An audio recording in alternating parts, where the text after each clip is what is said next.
Hi everyone, thanks for joining me. Today we're going to talk about a strategy that you can use year-round, but it's especially effective here in the fall months during this transitional time. Right now we are looking at September, October, November. The river's changing. Water temperatures out here are about, we'll call it 60 to 65 degrees, and they're slowly dropping. The river is going in from the fall to winter transition. The fish are transitioning. You never know where they are. They could be in 1 foot of water. They can be in 10 feet of water. The strategy that I'm going to talk about today is a strategy that it will allow you to move quickly and cover a lot of water, and that is key this time of year to not only finding fish, but going out there and finding some of the bigger fish.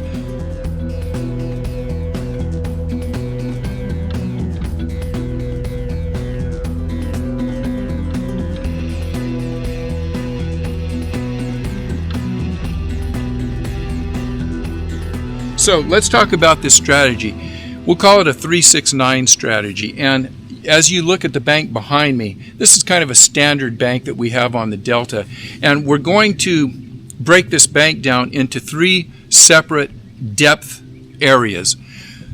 The depth right up at the tules to the depth out to about 3 feet, that's going to be our first depth. So 0 to 3 foot, that's our first zone. Our second zone is going to be at that first little drop off. We're going to call that 3 to 6 feet. And then after that, it's the 6 to 9 or 10 feet or the open water outside of that zone.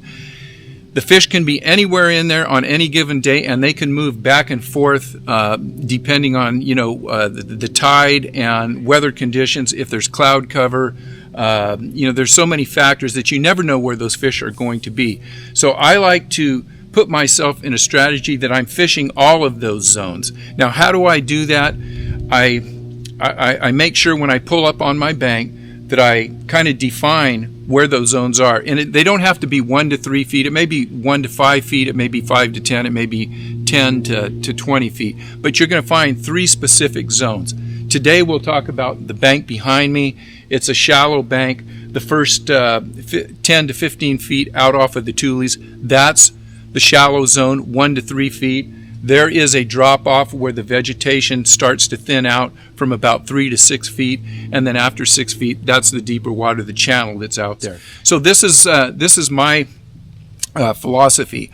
I'm going to put my boat in the transition zone, that zone between 3 and 6 feet of water, and I am going to run vertically with the bank, and I'm going to run fast.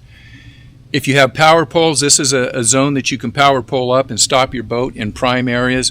If you have spot lock and you're headed into the wind, this is a place where you can spot lock. But I like to stay in that 3 to 6 foot of water depth. Now, I have 3 baits that I have been using here on the Delta that have really been producing, depending on the day, depending on the time of day, and depending on the weather. Let me go over the 3 baits, and then we'll talk about a very quick strategy, how to use those baits and how quickly to cover water. The first bait I'll use is a bubble walker or a small popping bug, and that's going to be in the first zone, the 1 to 3 feet of water.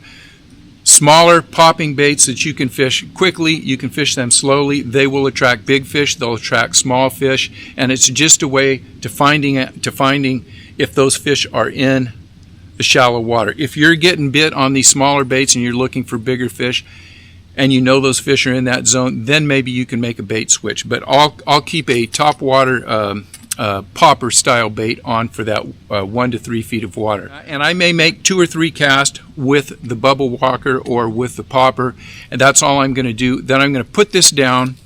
I'm going to grab a bait that I can use in that 3 to 6 feet of water. And for me, the last couple weeks, it's been a chatterbait. If you're not a chatterbait guy, you can use an appropriate depth crankbait. But what the chatterbait does for me, as I hit the bank or the first 10 to 15 feet of water, that 1 to 3 foot zone with a top water, they're not taking it. I immediately put that down. I grab my chatterbait and I fish that 3 to 6 foot of depth. I can throw the chatterbait right on the edge of that 3 feet where the vegetation is starting to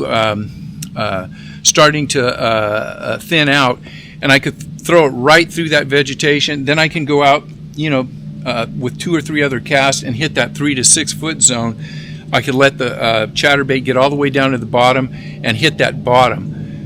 After I fish the chatterbait in the 3 to 6 foot zone, I'm going to drop that and I'm going to pick up a jerkbait. And the jerkbait is what I'm going to be using in the open water from about 6 feet out to deeper water. We'll just say 6 to 10 or 6 to 15 feet deep. It'll allow me to get those aggressive fish that are out holding offshore. And a lot of times you're going to find that this time of year here in the Delta, the prevalent bait fish is the shad.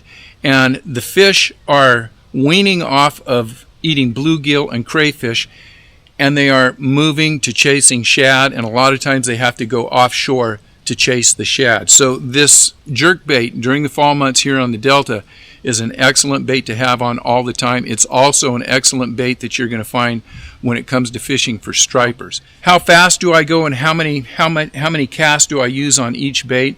That depends on the day. A day like today that we have just flat calm conditions, not a lot of cloud cover, it may be a tough day for fishing topwater. I will always keep that topwater in. I may only make 2 casts ahead of the boat. If I don't get a fish, I put it down. I'll go to that drop off. I'll probably make 3, 4, 5, 6 casts with a chatterbait.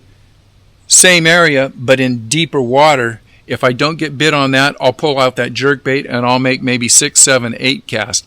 As I go to deeper water, I make more and more casts. My philosophy is that if there's an active fish in that shallow water and I put a bubble walker or a small popper out there, they're going to hit it on the first or second cast. If they don't, I'm going to go out as I fish that chatterbait. I've got to cover a little more water, a little more thoroughly, because those fish could be, maybe they could be taking that bait 2 feet below the surface. They could be taking it 5 or 6 feet below the surface.